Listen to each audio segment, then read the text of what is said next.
By the way, criticizing Rand Paul because he believes people should be able to have private clubs where they can set the rules of who gets in is the next step saying you can't marry who you want?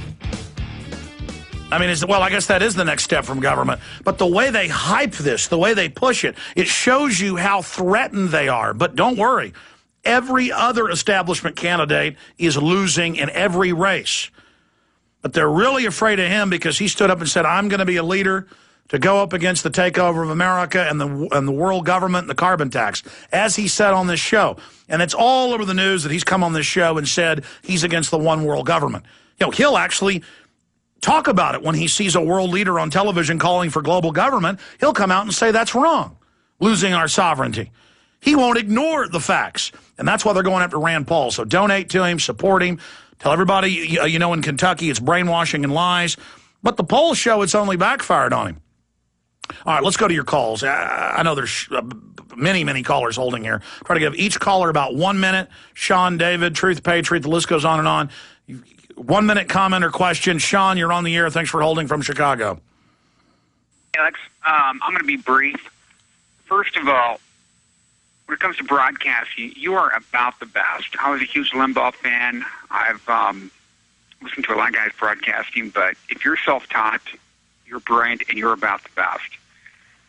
My point I'm going to make about Rand Paul and the media backfire on him, Rand Paul has gone through absolutely nothing to Mel Gibson did not go through at the Passion of the Christ. If you remember that movie? Yes. Everybody demonized it. It was the biggest opening day for a foreign movie film.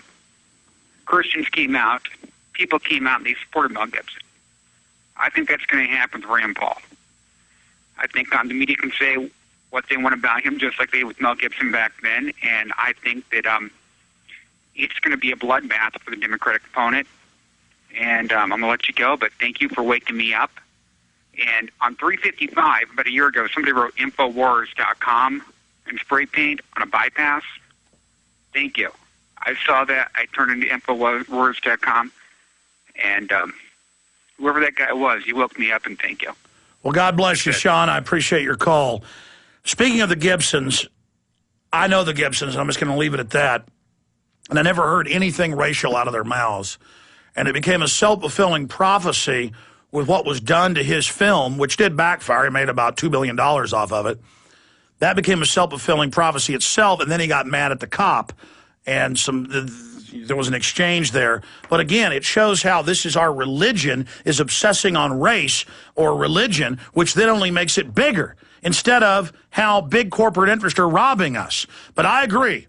Unless Rand Paul buys into the hype and the mind control that he's bad, which he isn't doing, and unless the public buys into the hype, this is only going to help him. All the media's got is hoaxes. I told Salon, I said, you're out of bullets.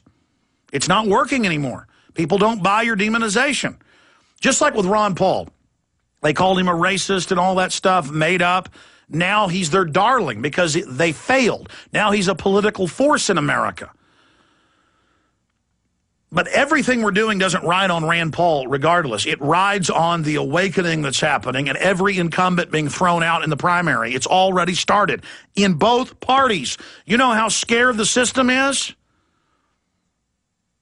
People better be upset. We better take this country back. We better slash the size of government and get our Bill of Rights back. I mean, we're in trouble, folks. The banks have already stolen trillions and trillions of dollars. They've already bankrupted us. We've got to get control of the government and default on this debt, or it's only going to get worse. John in Texas, you're on the air. Yeah, just real quick. This will only take a minute. The first point I want to make is that, and if Rand, you're listening out there, you can use this. Obama had a hot minute to get down to Louisiana and take care of business. Now, if Teddy Roosevelt was president right now, he'd be down there right now with a shovel covering those beaches to save the rest of Louisiana and the rest of our country, okay? Because we're under attack by corporations from England. And my next point is that the branding has changed. As of 2 days ago, Obama's speech at West Point, It is now the new international order. Oh, no, he said we're a new international order, and he told the troops, you must fight climate change. And they're training the troops to take your farm, take your ranch, shut down your factory. The Pentagon's new job is fighting carbon dioxide that humans exhale. Yep.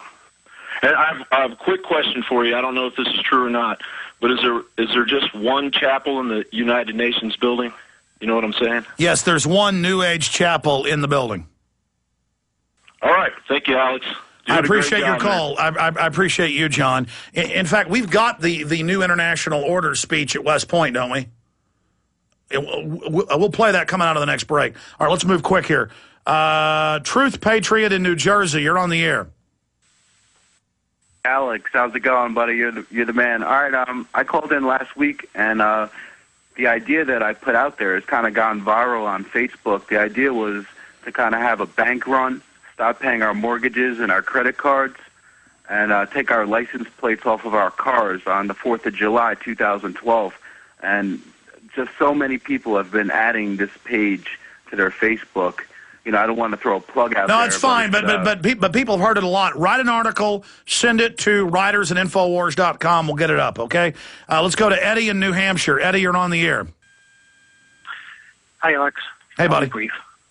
Hi. I just had I want to ask you about an article you have up on the Prison Planet website. It's where between now and, I believe, August, the U.S. plans on sending 4 to 5 more aircraft carriers as well as other warships to the Persian Gulf. Now, I would think that if you're going to send that sort of firepower to a region, the plan is on using it. Yeah, for those that don't know, they've got 4 aircraft carriers now in the Gulf. They've moved bunker busters and nukes into Diego Garcia and out there off the coast of Africa. And they are really, Israel's openly talking about striking Iran with nukes. And most analysts believe this could, in fact, there's a probability, start a potential World War III between Russia and China and the U.S. And what it just came out, got declassified last week, that the U.S. considered a joint strike with Russia in the 60s against China.